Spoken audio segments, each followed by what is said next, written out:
Hi everyone, welcome to day 2 of the Bicentenary Meditation Project Baha'i Fast live meditation series. We're super excited to have you back here. So I just tried several times on Facebook Live, on Instagram, on the Bicentenary meditation page, and the live wasn't working, so I'm gonna shoot like a pre-recorded video and then like upload it, and hopefully that will be a much better quality for you guys.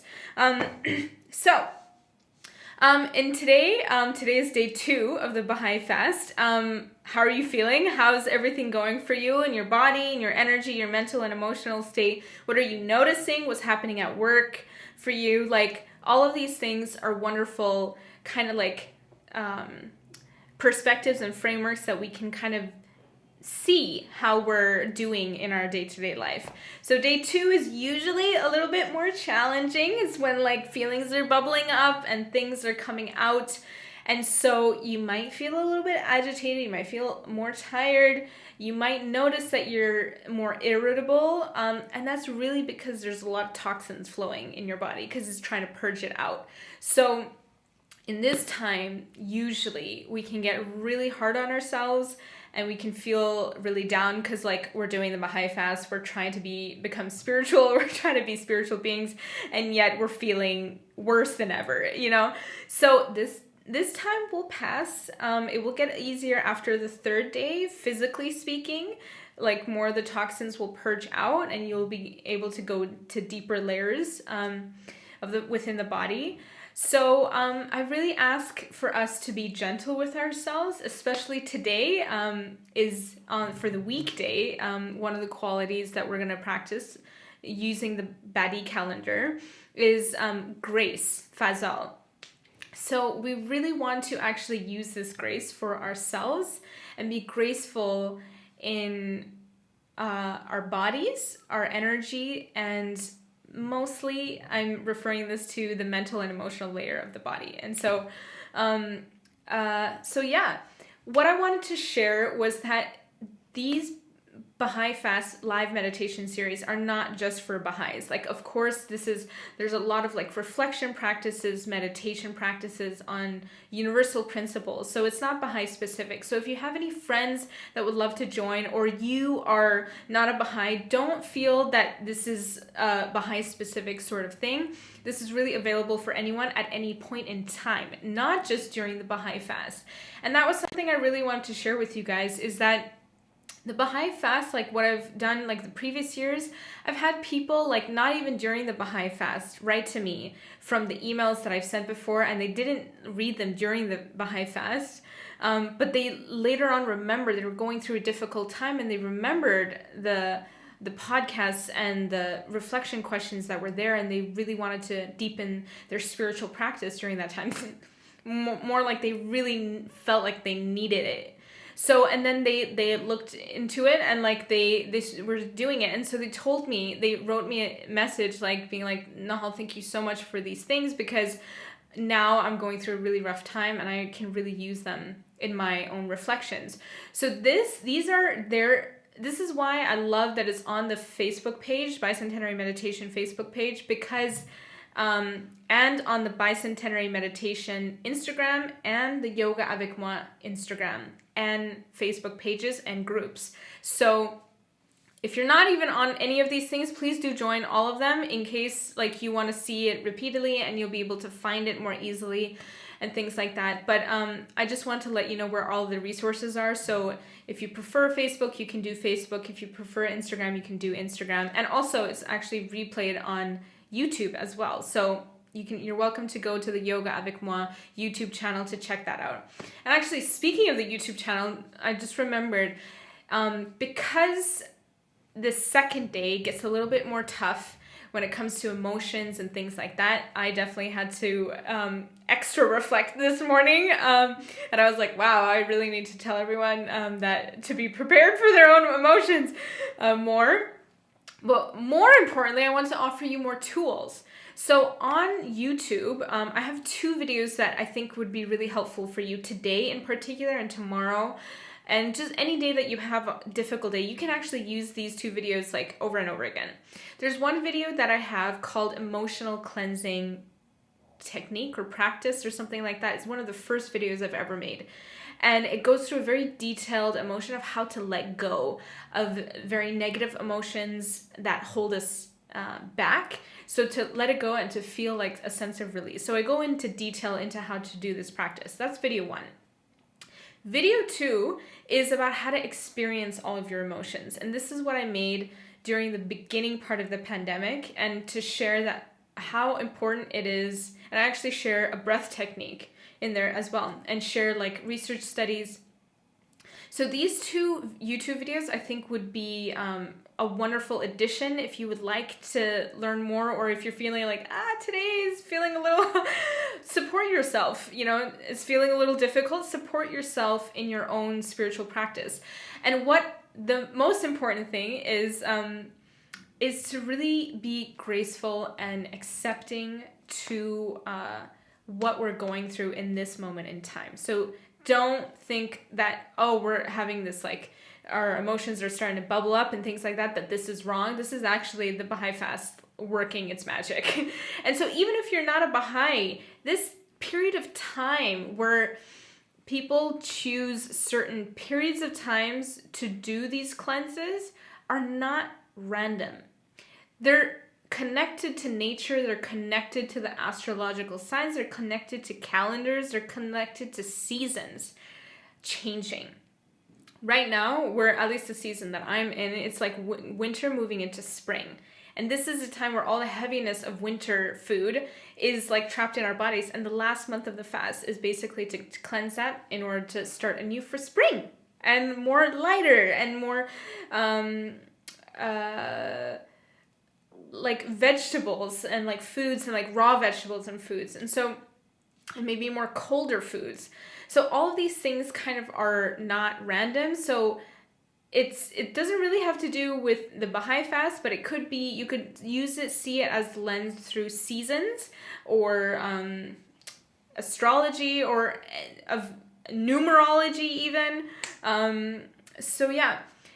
So today's virtues or today's spiritual qualities that we're going to work with, the day of the week today is Jalál, glory. And it's very special because this is the quality or title of the manifestation of God, the central figure of the manifestation of God in the Baha'i faith, which is Baha'u'llah. And the title of Baha'u'llah means glory of God. So the fact that we get to hone in today, this special day, on the quality of glory is really special. So this is the second of 19 days, and I'm going to start including the numbers of the dates so that you can see how we're progressing. And also for those of you who are interested in numerology, I was thinking actually to like maybe share a little bit about numerology, because I've been using a lot of numbers in the Bicentenary meditation project, numbering the meditations. So I thought that maybe some of you would enjoy like some more shares about that. But I was thinking that to do the spiritual qualities and numerology might be too much.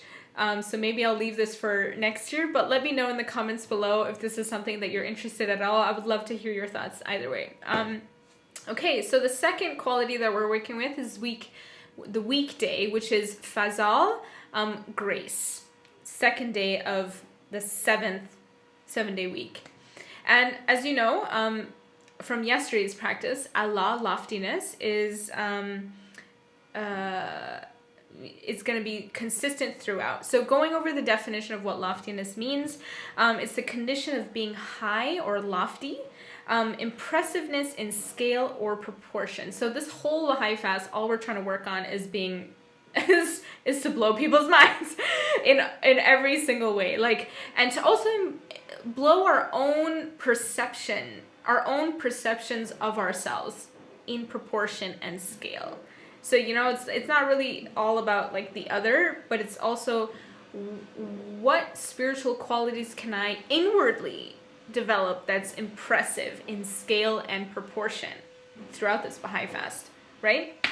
Okay, so going over the definition of what grace means. It's a state of sanctification by God, the state of one who is under such divine influence. And the second definition is elegance and beauty or movement in expression. So to be graceful in your movement. We talk a lot about grace in yoga classes, and it being a central theme, like move gracefully, breathe fluidly. So the verb for grace is to make more attractive by adorning ornaments or color. So going to glory, the definition of glory is a state of high honor, brilliant, radiant beauty, and the verb, which I thought was very interesting, is to rejoice proudly. So we're going to focus on the meditation. So let's assume a meditative posture, sitting upright, making sure that our spine is aligned, hands on our knees, and really taking our focus inwards.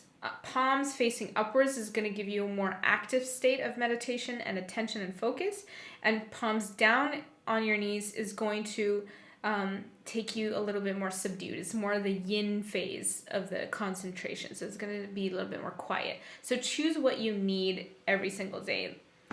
I usually prefer to put it down so that I can focus inwards more. But there's no right or wrong answer here. It's just personal preference and actually checking every day to see what you need. So lifting up the spine and closing our eyes and bringing our attention back into our bodies and focusing on our inhales and focusing on our exhales. Noticing the space in between the inhale and the exhale.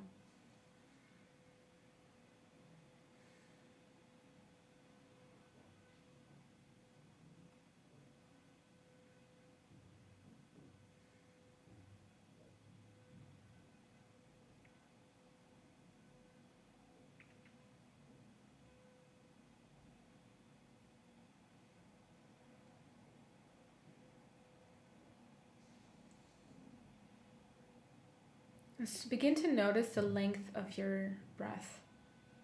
If your inhales are deeper or your exhales are deeper.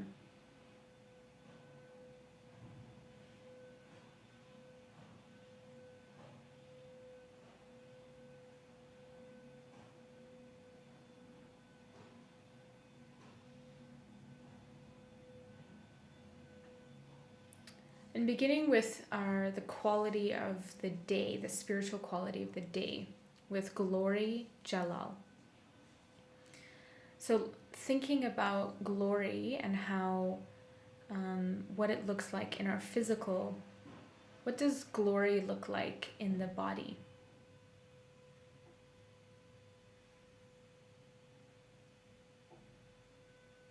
Just pausing a moment and just seeing if you notice anything, if you see anything, if you feel anything, if you observe, notice, or become aware of anything.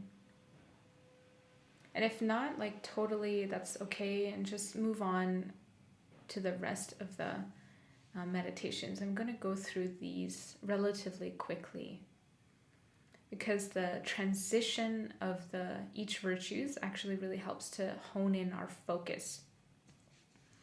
So moving into energy, what would the spiritual quality of energy look like? Spiritual quality of glory look like in the energy? On an energetic level, what would glory look like?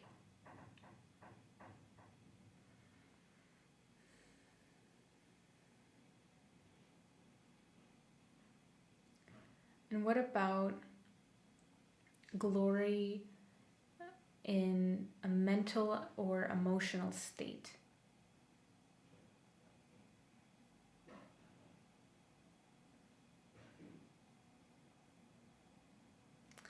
And if glory were outside your body, what would you witness? What would you recognize? What would you become aware of?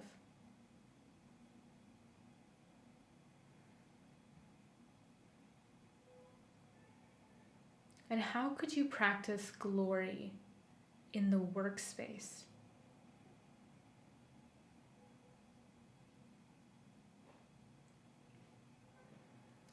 And so if these meditation instructions are too quick for you and you really would like to stew in some of them, please do actually use it rather as a meditation, as a concentration focus practice, and change it into a written form.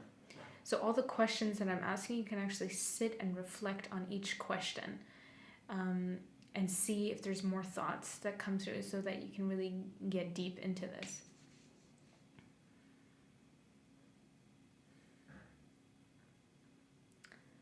And the second quality that we're going to move to is Fiḍál, grace.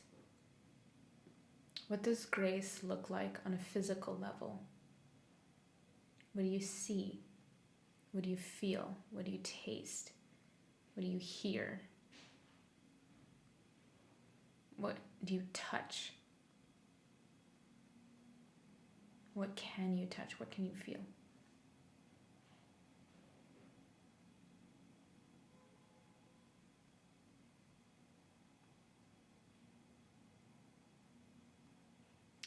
And on an energetic level, what does the quality of grace look like, feel like, vibrate like?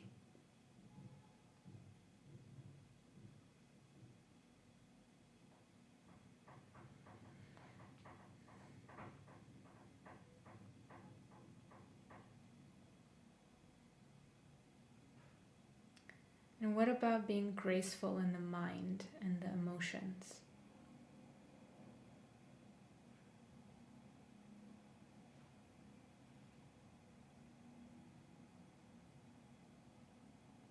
Would it be judging yourself for all the negative emotions you're feeling? Is that graceful? I personally see grace as a level of acceptance of what is. So if there's negative emotions in the mind, it would be graceful to accept it, to be in acceptance of them as they arise, and just kind of notice as they pass, since we know that we are not our emotions. We are awareness, a soul, a spirit, recognition, witness itself.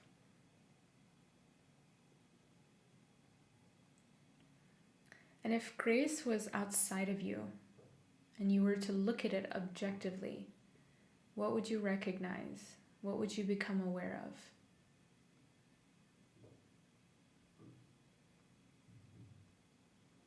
In a way, you could also say, what can you see?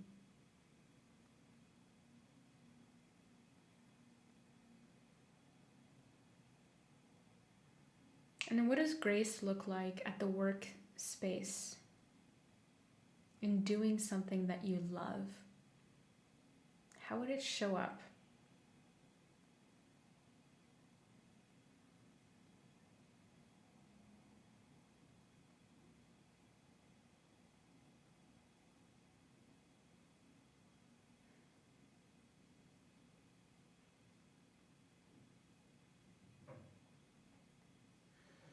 I do recommend actually using a notebook during this period of time, and if there is something, you can preferably to first do it in the mind and concentrate on it and see and stew and give it space, and to see where the edges and the boundaries are and how far and how expansive it can go. But then also write it down to contextualize it, so that you really feel like you're learning, and you're not just, it's not the invisible, it's becoming the visible, invisible to visible. So that will also solidify it more. And it's also, when we write, it changes from one side of our brain to the other to allow us to process things faster. So it's not in our minds, we just go in circles. But when we write it down, it flows out straight like a stream. So you might have thought of one thing in your mind and it just keeps going in a loop and you think of it over and over again. But then if you write it down, maybe more will come out. So use this period of the fast to really dive deep into these reflections. The measure amount of effort you put into your meditative practices is the amount that you will receive back in return, in terms of insights, in terms of enlightenment, in terms of awarenesses, recognition, discernment, all of it. It's in direct proportion.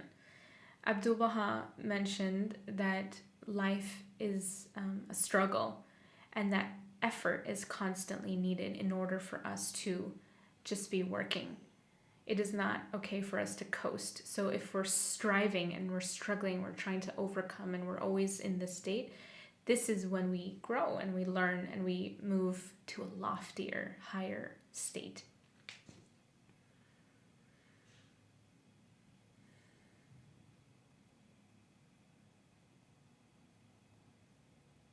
So bringing our attention back to our breath.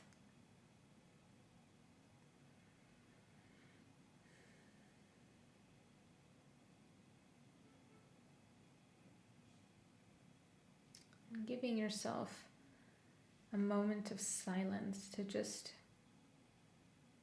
be with the breath. Have nothing else to do, nothing to think about, no questions to answer.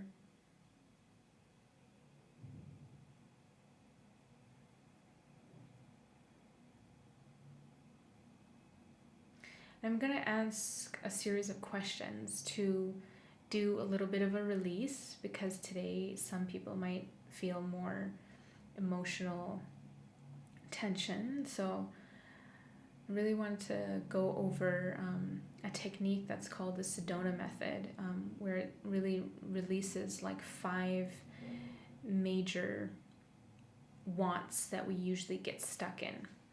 The want of approval, the want of control, the want of security, the want of separation, and the want of oneness.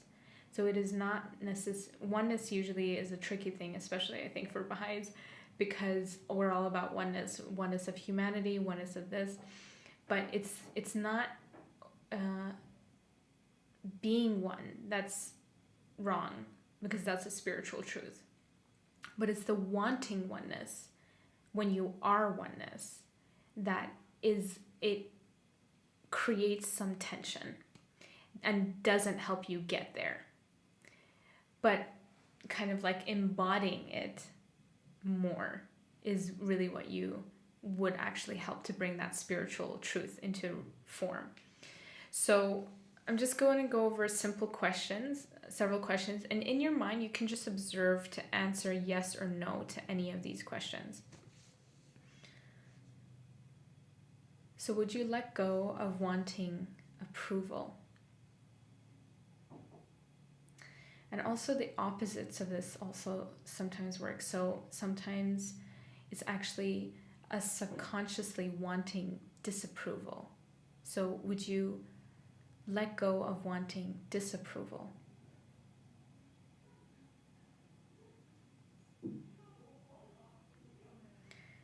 And then would you let go of wanting control of your emotions, what your state is, how your body's feeling right now?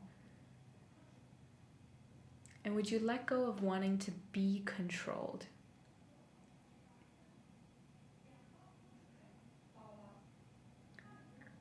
Would you let go of wanting security?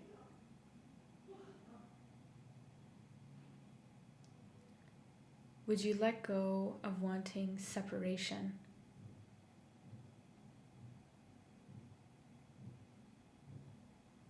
And would you let go of wanting oneness? To be with someone, to be close to someone, to merge with someone, rather than just simply recognize that we are all one and come from the same source, and in fact are already one.